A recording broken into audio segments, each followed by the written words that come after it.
ഡയറ്റിലാണെങ്കിലും guilt ഇല്ലാതെ കഴിക്കാൻ പറ്റിയൊരു ഷവർമ റെസിപ്പി നോക്കിയാലോ. മൈദയല്ല, വീറ്റ് കുബൂസാണ് ഞാൻ ഇവിടെ എടുത്തേക്കുന്നത്. അതേപോലെ തന്നെ mayonnaise just 1 table spoon oil ഉപയോഗിച്ച് ഹെൽത്തി ആയിട്ട് എങ്ങനെയാണ് പ്രിപ്പയർ ചെയ്യുന്നതെന്നും കൂടി നോക്കാം. അപ്പോൾ റെസിപ്പിയിലേക്ക് കിടക്കാം. പിന്നെ വീറ്റ് കുബൂസ് ഉണ്ടാക്കാൻ വേണ്ടിയിട്ട് ഇളം ചൂടുവെള്ളത്തിൽ 1 ടേബിൾ സ്പൂൺ ഈസ്റ്റും 1 ടേബിൾ സ്പൂൺ വെറും നന്നായിട്ട് മിക്സ് ചെയ്ത് ഒരു 15 മിനിറ്റ്സ് റെസ്റ്റ് ചെയ്യാൻ വെക്കാം. ഇവിടെ 2 കപ്പ് വീറ്റ് ഫ്ലോർ ആണ് എടുത്തേക്കുന്നത്. അതിലേക്ക് ആവശ്യത്തിന് ഉപ്പും ഈസ്റ്റിൻ്റെ ആ സൊല്യൂഷനും ആവശ്യത്തിന് വെള്ളവും കൂടി പതുക്കെ പതുക്കെ ഒഴിച്ചിട്ട് നമുക്ക് ചപ്പാത്തിക്ക് കുഴക്കുന്നതിനേയും കാട്ടി കുറച്ചും കൂടി ലൂസായിട്ട് കുഴച്ചെടുക്കാം.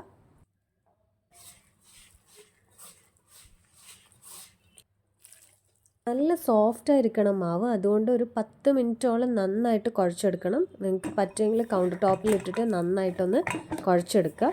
എന്നിട്ട് നന്നായിട്ട് ഓയിൽ തടവിയിട്ട് ഒരു 2 hours റെസ്റ്റ് ചെയ്യാൻ വെക്കാം. കുറച്ച് ചൂടുള്ള സ്ഥലത്ത് റെസ്റ്റ് ചെയ്യാൻ വെക്കണം.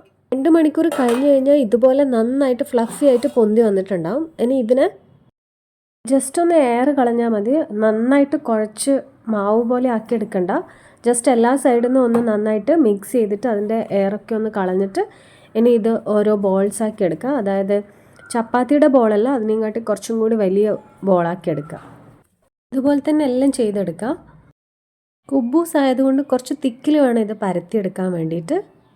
ഇതെല്ലാം പരത്തി കഴിഞ്ഞ് കഴിഞ്ഞാൽ ഒരു 15 to 20 മിനിറ്റ്സ് റെസ്റ്റ് ചെയ്യാൻ വെക്കാം. എന്നാലേ ഇത് നന്നായിട്ട് പൊന്തി വരുള്ളൂ.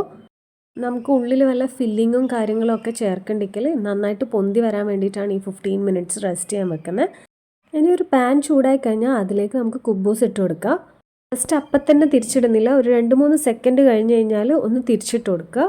എന്നിട്ട് ആ സൈഡൊന്ന് ബബിള് പൊന്തി വന്നു കഴിഞ്ഞാൽ പിന്നെയും ഒന്ന് തിരിച്ചിട്ട് എന്നിട്ട് ഇതുപോലെ നന്നായിട്ട് പ്രസ് ചെയ്ത് കൊടുത്തു കഴിഞ്ഞാൽ ഇങ്ങനെ പൊന്തി വരും എല്ലാ സൈഡും. എന്നിട്ട് പിന്നെയും ഇങ്ങനെ തിരിച്ചിട്ട് കൊടുത്താൽ കുബൂസ് ഇവിടെ റെഡി ആയിട്ടുണ്ട്.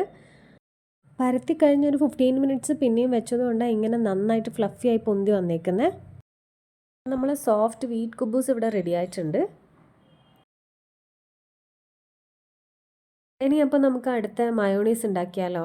മുട്ടേനെ കൊണ്ടാണ് മയോണൈസ് ഉണ്ടാക്കുന്നത്. അപ്പോൾ 2 മുട്ട പുഴുങ്ങാൻ വെച്ചിട്ടുണ്ട്.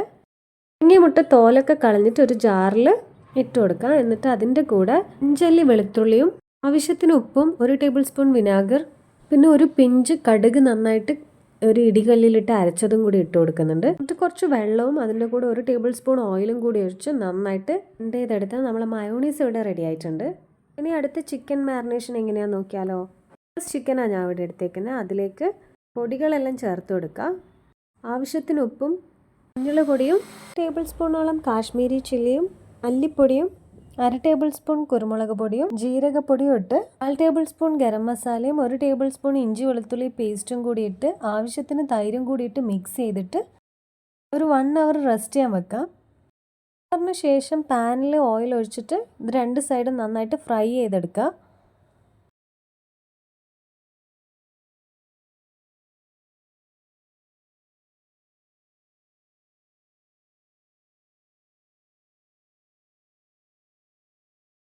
ഫ്രൈ ആയി വന്ന പീസ് ഇനി നന്നായിട്ടൊന്ന് ചെറുങ്ങനെ മുറിച്ചതിന് ശേഷം അതിലേക്ക് വെജിറ്റബിൾസ് എല്ലാം ആഡ് ചെയ്ത് കൊടുക്കുക.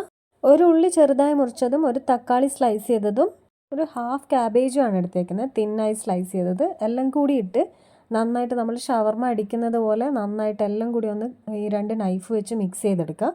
ഇനി ഇതൊന്ന് നമുക്ക് അസംബിൾ ചെയ്തെടുക്കാം. കുബൂസ് വെച്ച് അതിലേക്ക് മയോണൈസ് ഒഴിച്ചു കൊടുത്തിട്ട് നമ്മൾ ചിക്കൻ മിക്സ് ചെയ്ത് വെച്ചതും കൂടി ഇട്ട് അതിൻ്റെ മുകളിൽ മയോണൈസ് പിന്നെയും ചേർത്തിട്ട് റോൾ ചെയ്തെടുക്കുക. ഞാൻ ഇവിടെ ഒരു പാച്ച്മെൻറ്റ് പേപ്പർ വെച്ചിട്ടാണ് റോൾ ചെയ്യുന്നത്. ഇപ്പോൾ നമ്മൾ ഹെൽത്തി വീറ്റ് കുബൂസ് ഷവർമ ഇവിടെ റെഡി ആയിട്ടുണ്ട്.